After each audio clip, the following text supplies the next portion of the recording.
And I thought, well, now I'm going to get ready to go and do the interview with Erin.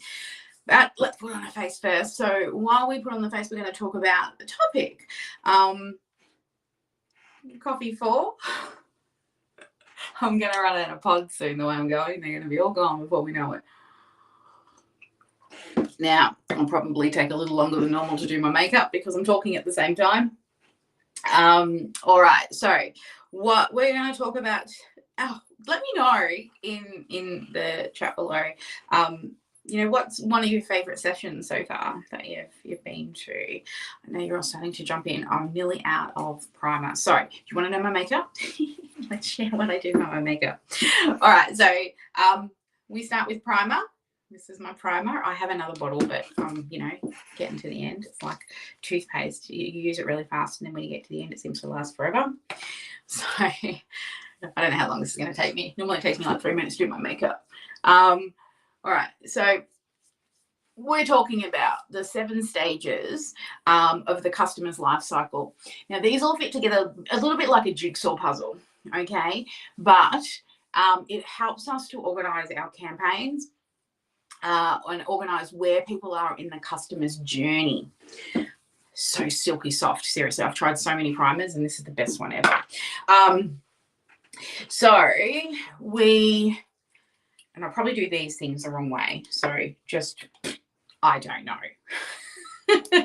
Next is primer for my eyes, okay? Because it makes the stuff stick better. So these 7 stages, what they do is they help you to really organize and know where people are in the customer journey, but also it stops you from building out too many campaigns.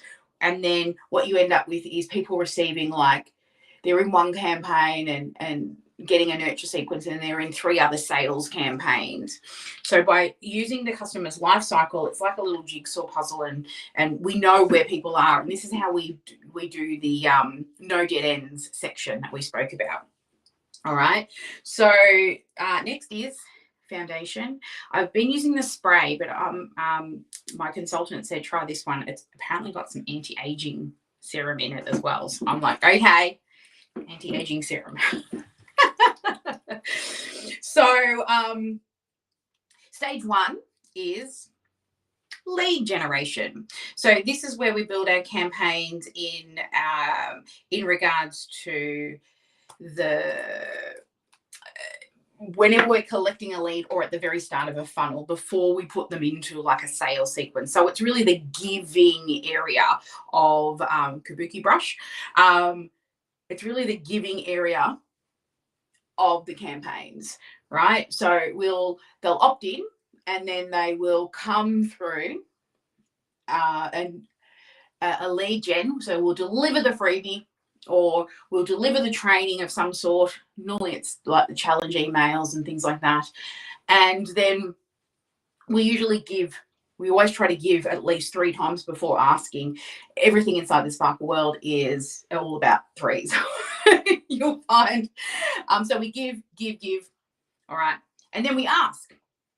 Now, stage 2, it's funny, right? So stage 2 is a campaign, but it's tend to be one of the last things we build because we're so busy going from giving to asking. But stage 2 is called indoctrination, or it's I forgot the concealer. That's okay. So it's either indoctrination or orientation. Some people feel that indoctrination is a little bit like, trying to join a cult or something. So I played with whether it's indoctrination or, because I always called it indoctrination until somebody said it feels like I'm joining a cult. So in this stage, the only people that go through the indoctrination series are those that have never been on our list ever. All right. And so what we do with these people is we're trying to find the hot people. So based on how they interact with the first few emails in the indoctrination series, we'll know, oh, look, they've opted in, but maybe they're a funnel hacker, right? Like me. But I still open the emails. Do they open? Do they click? And we send a series of emails, and we know based on how many of those they open, are they 20%, 20, 40, 60, 80, or 100? 100 means they've opened every single email and read it, okay? Then stage 3 is what we call nurture to convert. So this is where we will run like long-term nurtures that would be, oh, sorry, this is, of course, it's called Purple Haze, right? And it's got lots of different purples and sparkles. So this is where we'll run lots and lots of different nurture campaigns and ask campaigns. So some of the types of things that we do are just a nurture. So it's nothing other than educational. There is no ask in them whatsoever. Okay. And then there'll be the we've got ones called cycling offers, where we've got multiple offers that we put people through, but we don't send them to the offer unless they open the email. So we're still nurturing for 2 or 3 emails, and if they open email number 1, then they go down the sequence, right? And when they go down the sequence, they get a few educational series, and then we make them an offer at the end. All right. And then the great thing with the cycling offers is, say you've got 4 offers. They hit offer 1. Do they open the email? If no, cool. I'm sorry, they don't open it, and so they move next week to offer 2. And if they open that offer, then they go down the sequence. So give, ask. Now, if they get to the end of that and they don't take the ask, we pull them back to the beginning. And then we go, did they open that email before? If yes, don't send it. But if no, send it. So we didn't open, so we send. They don't open, goes to number 2. Did they open previously? Yes, they've opened it previously, so we'll skip that one and send them number 3. So cycling offers work really well if you've got a couple of little like ones just to see if we can get them to pull out their credit card. It's as well, while in between campaigns, like major campaigns, because when you're running major campaigns, you'll usually pull them out of those types of things and at the end pop them back in. So that's sort of long-term nurtures. And then you've got the conversion. So long nurtures and conversion might be, you're nurturing to convert with a webinar. So that'll be the sales sequence that people go through when they do a webinar. All right. So that is stage 3, nurture and convert. So lots and lots of things live. So this is a, I guess, what is it called? Like a bronzer or lightener, right? So it's a lightener. Sometimes you put them up here, you lighten up here and you section here, but I do it along here because I got hooded eyes, which I found out recently. I got hooded eyes, and if you put dark on the bottom of hooded eyes, it actually makes your eyes look smaller. And I always put dark on the bottom of my eyes for a really long time. And when I started putting light on the lid like this, it actually opens up your eye. Hey, look here I am learning all about makeup. Never used to.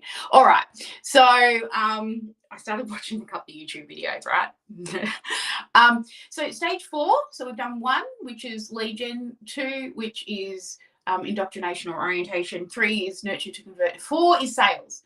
All right, so anything when they've been pulled into a sale, usually by this stage they've probably been qualified, so they've gotten to a phone call, and now we need to, they're moving to the sales department, out of the marketing department into the sales department. So the setter's done with them, and now they're onto the sales team or having appointments with me. So that happens in the sales sequence, and then once they purchase, it triggers off all sorts of things, which we'll move into. Oops, wrong one. I like to do the bottom and then blend. So we put a little bit of deeper color in the blend. That's usually what I do sometimes, if I can be bothered. But I'm talking still, so here we go. So then once they're through the sales, so that's stage 4. Stage 5 is onboarding. So they've purchased and now we need to onboard them. So this is where we now need to really show up, because we've got to give them a really awesome customer experience. We need to tell them where to go, what to do. And then if it's an 8-week training, for example, you might need to send out a series of 8 emails over the week to kind of look after those people that are being onboarded. Stage 4, 5, 6. Stage 6 is on, hang on, lead, indoctrination. I know them off by heart, but I don't remember their numbers. Lead, indoctrination, nurture to convert, sales, onboarding. 6, upsell. So upsell can also live in stage 3. It kind of hovers between 6 and 3. An upsell might be a little tiny tripwire in stage 3, right? Or an upsell might be they've finished a program and now we want to sell them into a continuity program or another membership program or the next level. So they're going from bronze to silver to platinum or something. Okay, so that's upsell for you, and it can hover sort of between that 2 to 6 one. And I usually number them if they only live in an upsell from a major product in a 6, but if I could use it in both, I'll number it 6 and 3. Then once we've done those ones, then it moves to testimonials and reviews. Now, this is something that most people forget about. When we get new customers, we want to make sure who are good customers. So the best type of one to run is what's called an NPS survey, and it is finding what they call detractors, promoters, and neutrals. And detractors means they didn't like your program. We want to not just go, oh, they're horrible people on your way. We want to ring them and say, hey, what could we have done better? And then neutrals, you know, they may not tell their friends about it, but they might leave a testimonial. So we ask them, could they leave a testimonial? And then promoters are like, oh, they're raving fans. These are the guys we want to get testimonials. Preferably they could become a partner, and we want to record them, do case studies, that type of thing. So promoters are people that rank us really, really high. So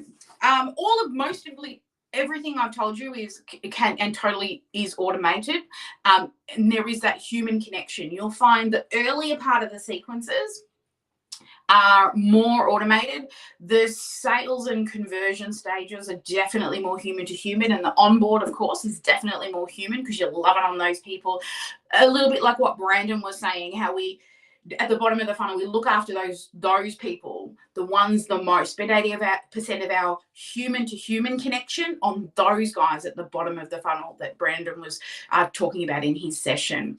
So that's the 7 stages of the customer's life cycle. So lead gen, then they come in first, indoctrination, 3, nurture to convert, 4, sales, 5, onboarding, 6, upselling, and 7 is reviews and testimonials. When you have all of those bases covered, you have yourself a never-ending funnel. Never ends. The nurture goes on and on and on and on and on, my friend. All right. I think I'm done with my makeup too. Well, that took a lot longer than it normally takes me to do my makeup. But my daughter's been telling me I need to curl my eyelashes, right? Because you know what happens when you get old? I don't know if you can tell, maybe from the side. But the sides you sleep on, they're flat. Because these ones are sad. These eyelashes are sad. And then these eyelashes, they actually get a drop in them. Because this one's had surgery, but this one hasn't. And so that I don't have to have surgery in this eye, I've got to put drops in them all the time. And also, the drops make your eyelashes grow. So these eyelashes are amazing. But my daughters keep saying, Mum, you need to curl your eyelashes. So I have my eyelash curler here. I thought, I'll curl them today. Why not? But I need to reach out to my unique person because I use this on my eyelashes, and it's getting a bit cloggy. You know, it's not great. I should learn how to, am I doing it right? I don't know. I'm not a makeup person. Like I wear it, but you know those people contour, blend, all the things. Yeah, nah. Bit of eyelash. You put a little bit of this on, kind of makes them look a bit better. I do like fake eyelashes, but I think I need to try those. What are they? Lashify. I think they might be the goal for me. I've tried those magnetic ones and they make my eyes sore and they're very heavy. And I tried a cheap version of Lashify and they were really light and quite liked them. So maybe, I forgot to put my eyeliner on. Hey, another thing I learned once I had hooded eyes, why I always get eyeliner in this crease is because I got hooded eyes. You've actually, if you're going to want to do a wing, you've got to come out further and then do the wing. Oh, look at me learning all this makeup stuff. I'm probably not going to do this now. And lipstick doesn't go on until I get to the office because I keep all my lipstick in the office. So I leave the house like this, all white, and you watch. I'll be in the next session with big, bright, beautiful lips with my interview with Erin. So hopefully that's super helpful. Looking forward to seeing you all in the party. We're gonna party, baby. So the party will be happening in about, I think, 2 hours. What are we at now? Yes, well, 1 hour and 45 minutes from now. 1 hour and a half, we'll start a 15-minute countdown so you can all start coming in a bit earlier. And we'll do some breakout rooms and have a bit of fun and get to network and meet some people and all the good things. And you'll get to meet the team and learn your takeaways. All right, there we go. That's it. I'm done. My husband's going to come into the master bathroom because this is usually down, this is the master bedroom bathroom, the ensuite. He'll come down and he goes, what have you done? Because this usually lives in the other bathroom, but I didn't want to wake them all. All right, guys. See you in the next one. At the top of the hour, you'll get to meet Erin. See you then.